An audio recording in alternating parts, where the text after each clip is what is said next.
Olá, meus alunos! Que bom reencontrar vocês mais uma vez. Espero que todos estejam muito bem em casa. Vamos dar continuidade aos conteúdos de ensino religioso. E hoje a gente vai relembrar um pouquinho do que eu já trabalhei com vocês em aulas anteriores, certo? Então vamos lá. O que aprendemos nas aulas anteriores? A importância da música na religião, que é aquele projeto Letras que Inspiram, que eu sempre estou trazendo letras de músicas para a gente pensar, refletir, está dentro desse projeto. Também aprendemos sobre tradição oral e escrita e também já conversamos sobre os líderes religiosos e a sua importância em buscar paz entre as religiões. Então, todas as vezes eu trago para vocês a visão de várias religiões nos contextos atuais, certo? Então, vamos para hoje. Eu preparei para vocês, na aula de hoje, o conteúdo, o olhar de diferentes religiões sobre o sentimento de compaixão.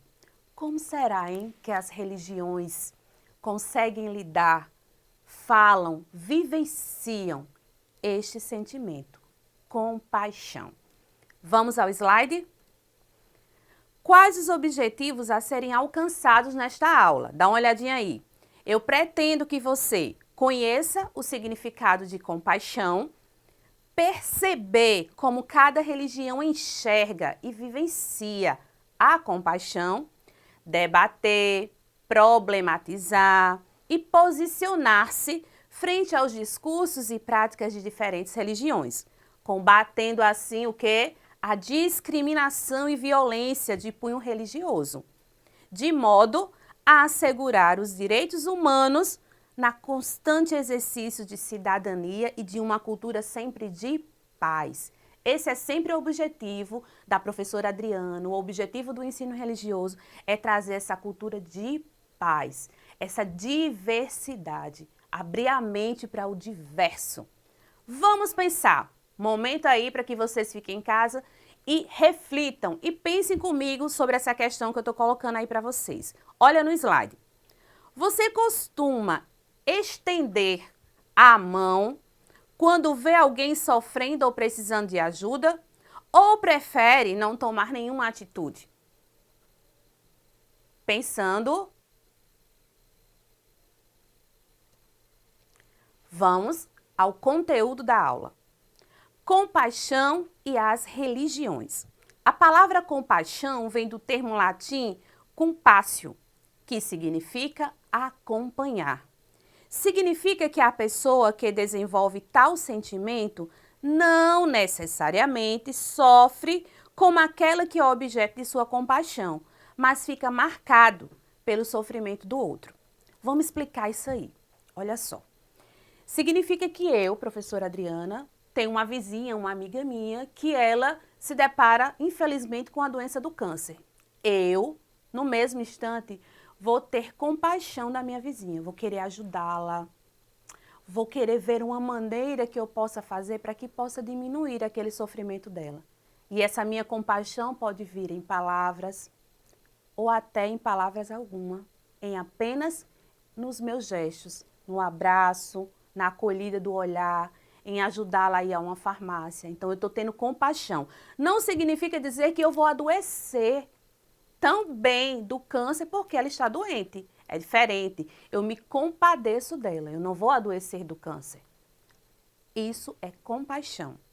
Desta forma, por um momento, deixa de pensar em si para pensar no outro, para aproximar-se dele e acompanhá-lo. É compaixão. Então, eu vou ajudá-la.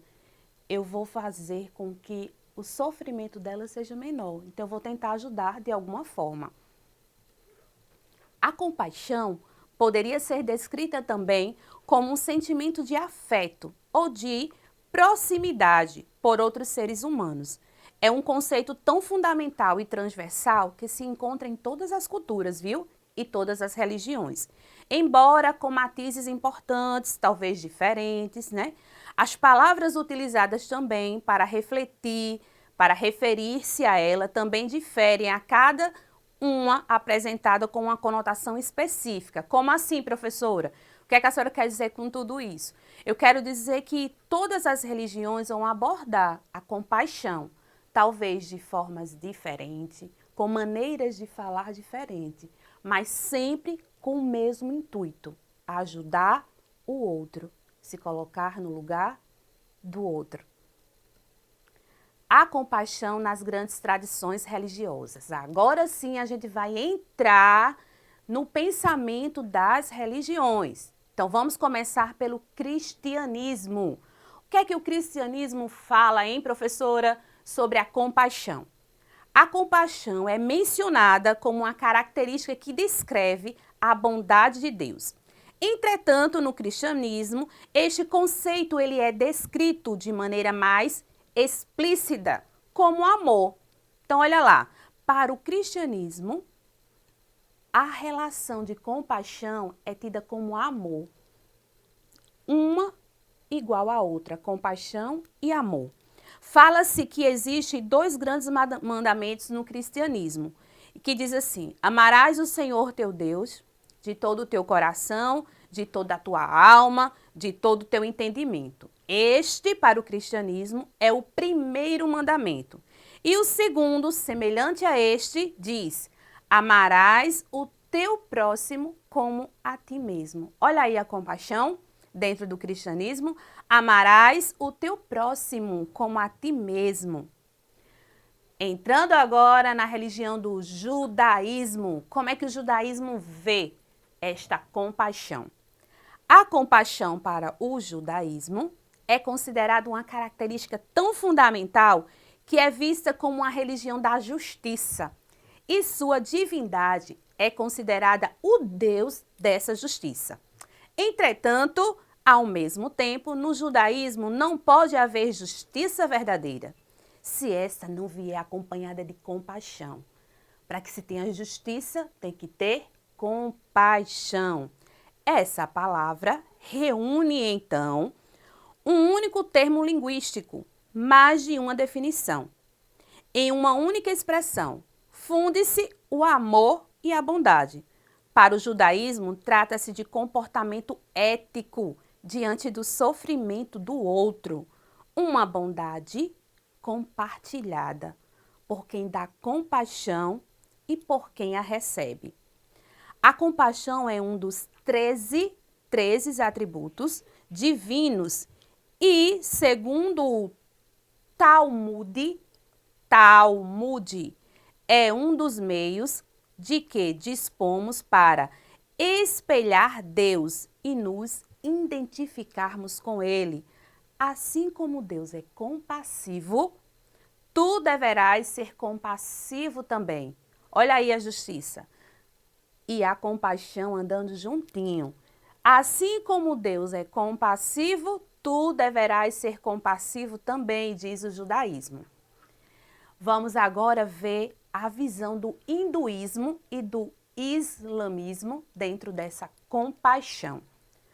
Para os hindus, primeiro, olha lá no slide, todas as criaturas são merecedoras de respeito, compaixão e consideração, que sejam humanas ou não. Olha uma palavra nova para a gente aprender no hinduísmo. Karuna é uma palavra sânscrita utilizada no hinduísmo, também no budismo e até nas escolas zen. Significa o que, professora? O karuna, ação compassiva, e representa qualquer ação, viu? Diferenciada para diminuir o sofrimento do outro. Olha que bonito isso no hinduísmo. O hinduísmo tem o karuna, que é você ter essa compaixão pelo outro, né? Você ter essa ação de compassiar, de você ajudar o outro. Que bonito no hinduísmo. Já no islamismo, o próprio profeta Muhammad foi descrito no Alcorão como uma misericórdia para todas as criaturas. O Muhammad é um grande exemplo para todos o islamismo. Ele é tido como uma grande misericórdia, aquele que ajuda, aquele que está disposto a ajudar, aquele que está sempre pronto, né, para fazer o bem. O livro dos livros para os muçulmanos diz o seguinte, preste atenção: E não te enviamos, ó Muhammad, senão como misericórdia para os mundos. Está escrito lá no Alcorão, no livro deles. O profeta Muhammad afirma com sua famosa frase: tem compaixão de ti mesmo e dos demais. Essas palavras do profeta Muhammad constituem a espiritualidade islâmica do ponto de vista prático. E como exemplo de compaixão, o Islã desaconselha a cobrança de juros pelo empréstimo de dinheiro. Achei isso interessante. Para eles, essa questão de compaixão, de ajudar o outro, chega até na parte financeira. Se emprestou um dinheiro a alguém, né, do islamismo, eles aconselham que não se cobre juros por esse dinheiro que foi emprestado. É uma maneira de ter compaixão pelo outro também. Chegamos no budismo, minha gente. Dá uma olhadinha aí no slide. Vai aparecer palavras novas também para que a gente possa aprender. Uma das definições de compaixão citadas com mais frequência na prática de quem tem sua origem na tradição budista é a de Dalai Lama. Compaixão é o desejo de que todos os seres, olha a palavra nova, sencientes, sejam livres de sofrimento. Um dos aspectos que mais impressionou o Dalai Lama é os monges budistas quando chegaram ao Ocidente e falaram de compaixão. Foi a dificuldade que nós, ocidentais, temos em gostar de nós mesmos. Olha só, a gente tem que aprender a se amar, a se gostar. Para o Dalai Lama, isso foi uma grande dificuldade de perceber que as pessoas não se amavam. Se eu, professora, não me amo, como é que eu vou amar o próximo? Como é que eu vou ter compaixão por alguém? Então, esse é o pensamento do budismo. E ele também fala assim: enquanto no Oriente não há dúvida de que o indivíduo ama a si mesmo e a dificuldade, nesse caso, é amar os outros, o que eu acabei de falar para vocês. Vamos para a palavra nova? Senciência é o quê, professora? É uma pessoa que é provida de sentimentos e emoções no nível mínimo de consciência. É aquela pessoa que sente dor, frio, conforto, desconforto, sabe o que é bom, ruim, tem prazer. Então, se eu digo que eu tenho senciência, é que eu consigo sentir a dor do outro e a minha própria dor também. Para encerrar hoje as religiões, eu trago para vocês o pensamento de compaixão dentro das religiões africanas. Então, vamos lá. Olha o slide. Os princípios básicos dessas religiões incluem a crença em Deus como Criador, protetor e controlador de todas as criaturas. A crença nas divindades como funcionários e mensageiros de Deus, bem como nos espíritos. A compaixão, mais do que meramente descrita como uma atitude ou comportamento recomendável, costuma estar representada por determinadas divindades. Vamos para o exemplo? Na religião Iorubá, uma das mais importantes religiões tradicionais africanas, olha aí a compaixão. A compaixão está implícita no Deidame Obatalá, também denominada Oxalá.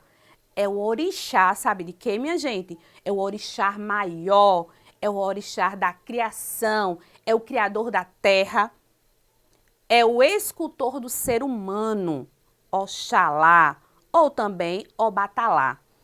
Foi enviado à terra por seu pai, Olofim, para fazer o que na terra? Fazer o bem, minha gente. Já que se caracteriza por ser misericordioso e por buscar a paz e a harmonia. Assim, a compaixão está na base de muitas dessas religiões, representada em alguma das suas principais divindades. Olha só, vamos conversar sobre essa compaixão dentro dessas religiões todas. Sabe o que eu consegui entender, compreender sobre tudo isso? Compaixão está totalmente dentro de todas as divindades religiosas. A compaixão está dentro do ser humano. certo? Então vamos concluir a aula. Compaixão significa padecer-se. Compaixão significa vibrar, afetar-se com o outro. A compaixão é força que impulsiona a ação. Então, meus alunos, exercitem essa compaixão. Sejam piedosos. Coloquei umas imagens para vocês olharem de pessoas que têm compaixão pelo outro. Coloquei de uma enfermeira. Coloquei de uma pessoa na parte da África. E coloquei uma imagem bem interessante que diz assim: suas crenças não podem fazer de você, suas crenças não fazem de você uma pessoa melhor, mas as suas atitudes sim. Vamos refletir? O que é uma pessoa sem compaixão, hein? Qual é a diferença entre pena e compaixão? Que poderemos aprender sobre isso. E para encerrar, amor, compaixão e preocupação pelos outros são verdadeiras fontes de felicidade. Meus alunos, família, um abraço a todos. Encerro aqui mais uma aula de ensino religioso, lembrando que nós falamos sobre essa compaixão, que você possa também ter compaixão pelos seus e por aqueles que você não conhece. Um abraço carinhoso, fiquem todos muito bem, se protejam e até uma próxima aula. Tchau!